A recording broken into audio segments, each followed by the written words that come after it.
Invivo et Sogecap ont confié à Sogeprom la restructuration de leur immeuble de bureau de 10 000 m², situé au 83 avenue de la Grande Armée, Porte-Maillot. Cet immeuble a été construit en 1975 pour les unions de coopératives existantes à l'époque et regroupé depuis 2001 au sein d'Invivo. D'ici la fin de l'année 2019, les futurs utilisateurs pourront profiter de la flexibilité de leurs nouveaux espaces de travail et de leurs espaces verts intégrés dans un immeuble remis à neuf. Donc aujourd'hui, ce qu'on a mis en place pour la seconde bâche de 83 Grande Armée, c'est justement, on a voulu mettre en place toute une démarche artistique. On a souhaité éventuellement travailler avec des étudiants ou rechercher des personnes annexes de nos entreprises qui pourraient justement nous inspirer et nous proposer une force créative un peu différenciante, quelque chose qui soit nouveau, différent de ce que peuvent faire les autres personnes sur le marché de l'immobilier.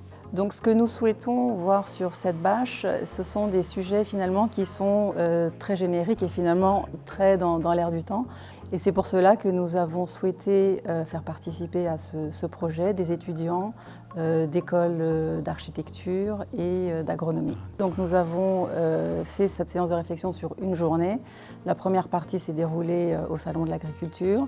La deuxième partie dans les locaux de Sogeprom. C'était vraiment un moyen concret de montrer aux étudiants aujourd'hui ce que représentent ces deux problématiques de la végétalisation et de l'immobilier de demain qui regroupent en fait nos deux sociétés. On ne connaît absolument pas le résultat.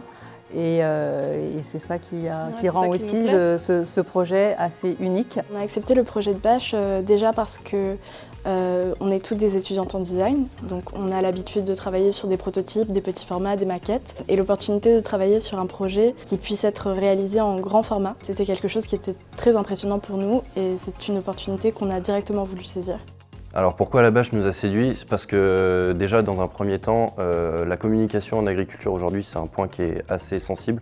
On a du mal à communiquer en agriculture et essayer d'allier justement le côté urbain avec le côté agricole, on trouvait que c'était vraiment une idée assez novatrice et percutante. Et on s'est dit, voilà, ça peut être hyper intéressant, on élargit le champ des possibles et c'est quelque chose qui correspond à nos deux sociétés et nos deux valeurs communes.